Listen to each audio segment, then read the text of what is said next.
नमस्कार, आप देख रहे हैं सत्य हिंदी का शाम 6 बजे का बुलेटिन और मैं हूं आपके साथ कृति सिंह।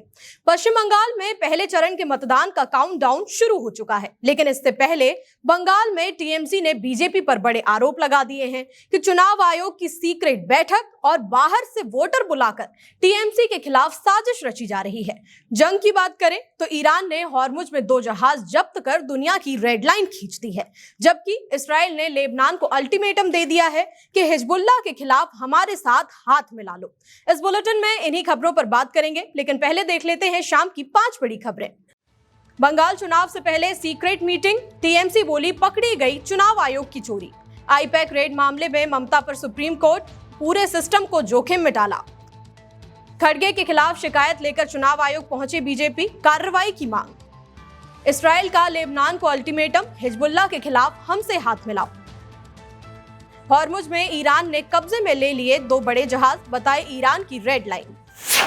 बंगाल में पहले चरण के मतदान से पहले टीएमसी ने चुनाव आयोग की निष्पक्षता पर सवाल दागते हुए कुछ पक्के सबूत भी पेश किए हैं। टीएमसी ने एक्स पर स्क्रीनशॉट शेयर करते हुए दावा किया है कि बंगाल के मुख्य निर्वाचन अधिकारी सीईओ मनोज कुमार अग्रवाल बीजेपी के रिमोट कंट्रोल से चल रहे हैं। आरोप है कि नियमों को ताक पर रखकर सेंट्रल ऑब्जर्वर्स के साथ में मीटिंग की जा रही है और उन पर बीजेपी के पक्ष में काम करने का दबाव बनाया जा रहा है। टीएमसी का दावा है कि कूच बिहार के जनरल ऑब्जर्वर और सीनियर आईएएस अधिकारी अनुराग यादव की इसी मुद्दे पर सीईसी से तीखी बहस भी हो गई। इतना ही नहीं, हिमाचल कैडर के अधिकारी सी पॉल रासू ने भी ऑब्जर्वर के ग्रुप में 2 टूक कह दिया और सीईओ के पास इस तरह मीटिंग बुलाने का कोई हक नहीं है। टीएमसी का कहना है कि जब उन्होंने पहले ये मुद्दा उठाया था तो चुनाव आयोग ने इसे अफवाह कहकर खारिज कर दिया था, लेकिन अब पार्टी ने खुद सबूतों का स्क्रीनशॉट दुनिया के सामने रख दिया है।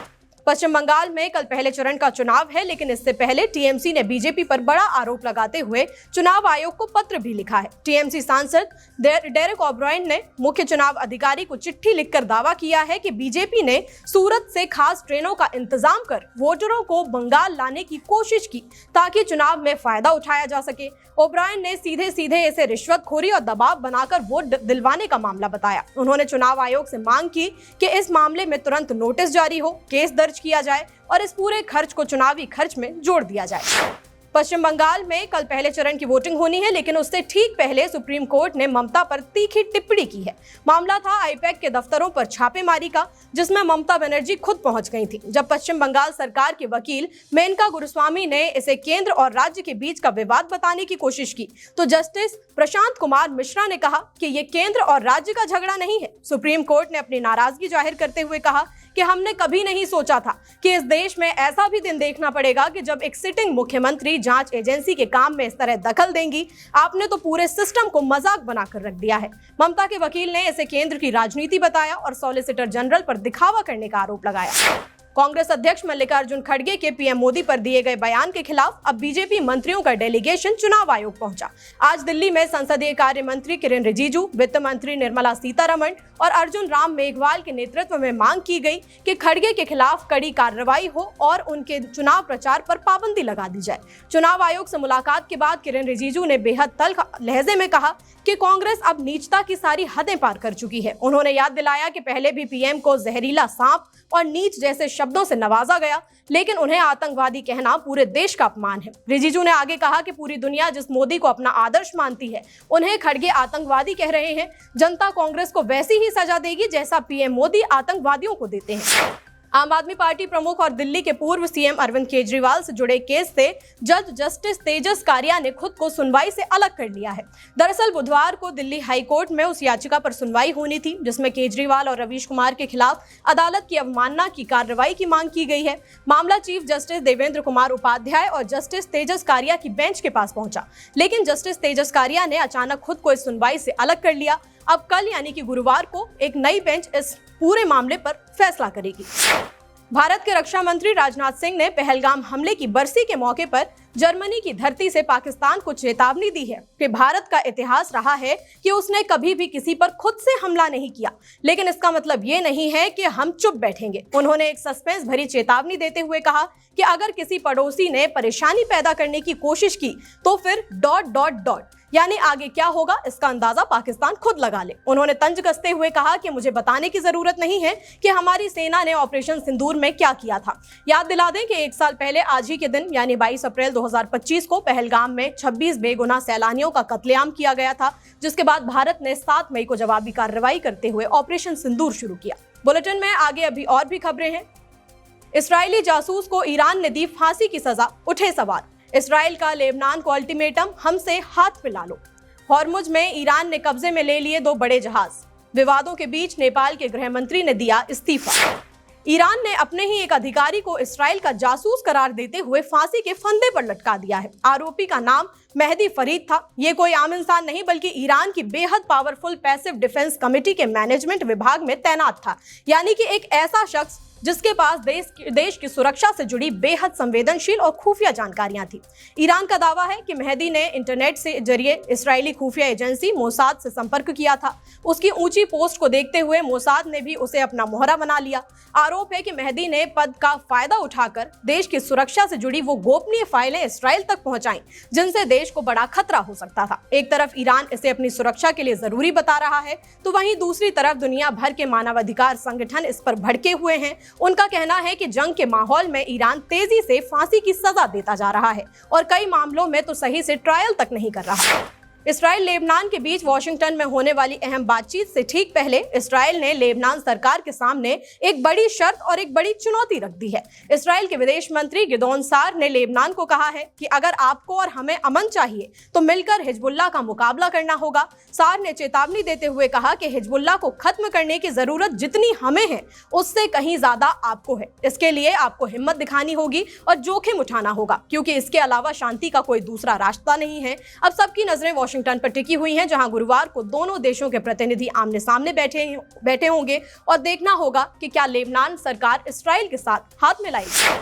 ईरानी सेना IRGC ने समंदर के बीचों बीच 2 विदेशी जहाजों को अपने कब्जे में ले लिया है। ईरानी नौसेना ने साफ कह दिया है कि हॉर्मुज के रास्ते में किसी भी तरह की अव्यवस्था फैलाना उनके लिए रेड लाइन है। खबर है कि इन जहाजों को जब्त करने से पहले ईरानी गनबोट्स ने उन पर भारी फायरिंग की। ओमान के तट के पास एक जहाज पर इतना भीषण हमला हुआ कि उसके ब्रिज को भी भारी नुकसान पहुंचा है। ईरान का दावा है कि ये जहाज नेविगेशन सिस्टम के साथ छेड़छाड़ कर रहे थे और सुरक्षा नियमों को ताक पर रख रहे थे। IRGC ने बयान जारी कर पुष्टि की है कि दोनों जहाजों को पकड़कर अब ईरान के तट पर भेज दिया गया है। पकड़े गए जहाजों की पहचान MSC फ्रांसिस्का और एपामिनेंडास के रूप में हुई है। ईरान के मुताबिक ये कार्रवाई समुद्री सुरक्षा को बहाल करने के लिए की गई है। ट्रंप ने दावा किया है कि ईरान खुद चाहता है कि स्ट्रेट ऑफ हॉर्मुज खुल जाए ताकि वो हर दिन करीब $500 मिलियन कमा सके। ट्रंप ने कहा कि 4 दिन पहले कुछ लोगों ने उससे संपर्क किया और बताया कि ईरान तुरंत हॉर्मुज खोलना चाहता है, लेकिन इसके बाद ट्रंप ने जो कहा उससे तनाव और ज्यादा बढ़ गया। उन्होंने साफ चेतावनी दी कि अगर हॉर्मुज खोला गया तो ईरान के साथ कोई भी डील संभव नहीं होगी जब तक कि अमेरिका पूरे देश को तबाह न कर दे। ईरान ने अमेरिकी राष्ट्रपति ट्रंप के युद्ध विराम वाले फैसले को सिरे से खारिज कर दिया है। ईरान के संसद स्पीकर के सलाहकार मेहदी मोहम्मदी ने इसे बेमतलब करार दिया। उनका कहना है कि जो पक्ष हार रहा है वो अपनी शर्तें नहीं थोप सकता। ईरान ने अमेरिकी नाकेबंदी को घेराबंदी बताते हुए इसे बमबारी के बराबर बताया। तेहरान को डर है कि ट्रंप युद्ध विराम की आड़ में हमले की साजिश रच रहे हैं। मोहम्मदी ने आरोप लगाया कि अमेरिका सिर्फ अचानक हमला करने के लिए समय ले रहा है। उन्होंने साफ कहा कि अब ईरान के लिए अपनी तरफ से पहल करने का वक्त आ चुका है। ईरान और अमेरिका की जंग के बीच चीन खुद को असली विजेता मान रहा है। चीनी सोशल मीडिया पर राष्ट्रपति ट्रंप का जमकर मजाक उड़ाया जा रहा है। वहां लोग कह रहे हैं कि बिना एक भी गोली चलाए चीन जीत गया। चीन के सोशल मीडिया इन्फ्लुएंसर इसे अपने देश के लिए बड़ा मौका बता रहे हैं। उनका मानना है कि अमेरिका जंग में फंसा हुआ है और चीन ताकतवर होता जा रहा है। अगले महीने ट्रंप और शी जिनपिंग की मुलाकात भी होनी है, लेकिन चीन के लोग अब ट्रंप का स्वागत करने के मूड में नहीं दिख रहे। वहां लोग लिख रहे हैं कि अमेरिका की साख पूरी तरह खत्म हो चुकी है। सबसे बड़ी चोट अमेरिका के डॉलर पर पड़ती दिखाई दे रही है। खबर है कि ईरान अब अपना तेल चीनी मुद्रा युआन में बेच सकता है। चीन ने सालों से तेल का भंडार जमा किया है और बिजली वाली गाड़ियां भी बढ़ाई हैं। इसी वजह से दुनिया में तेल के दाम बढ़ने का चीन पर कोई असर नहीं होगा। जब पूरी दुनिया जंग देख रही है, तब चीन भविष्य पर कब्जा कर रहा है। नेपाल के गृह मंत्री सुदन गुरुंग ने भारी विवादों के बीच बुधवार को अपने पद से इस्तीफा दे दिया है। महज 26 दिन के कार्यकाल के बाद उन्होंने अपने पद से इस्तीफा दे दिया। दरअसल सुदन गुरुंग पर विवादास्पद कारोबारी दीपक भट्टा के साथ व्यापारिक हिस्सेदारी और माइक्रो इंश्योरेंस कंपनियों में संदिग्ध निवेश के आरोप लगे थे। गृह मंत्री बनने के बाद से भ्रष्टाचार के खिलाफ आक्रामक रुख अपनाने वाले गुरुंग को अपने ही निजी निवेशों के चलते चौतरफा आलोचनाओं का सामना करना पड़ा। व्यापक विरोध के बाद उन्होंने अपने पद से इस्तीफा दे दिया है। गृह मंत्री सुदन गुरुंग पर आय से ज्यादा संपत्ति और संदिग्ध वित्तीय लेन देन में शामिल होने के आरोप लगे हैं। विपक्ष और प्रदर्शनकारियों का दावा है कि गुरुंग कुछ विवादित कारोबार से जुड़े लोगों के संपर्क में भी रह चुके हैं। फिलहाल 6 बजे के बुलेटिन में इतना ही, लेकिन ऐसी ही अपडेट्स लगातार देखने के लिए हमारे चैनल को सब्सक्राइब कर लें। साथ ही हमारे चैनल की मेंबरशिप भी आप ले सकते हैं और हमारा साथ दे सकते हैं। इसकी जानकारी आपको मेंबरशिप बटन पर क्लिक करके मिल जाएगी। तो खबरें पढ़िए, वीडियोस देखिए। रात 8 बजे हम फिर से हाजिर होंगे नई खबरों के साथ। तब तक के लिए नमस्कार।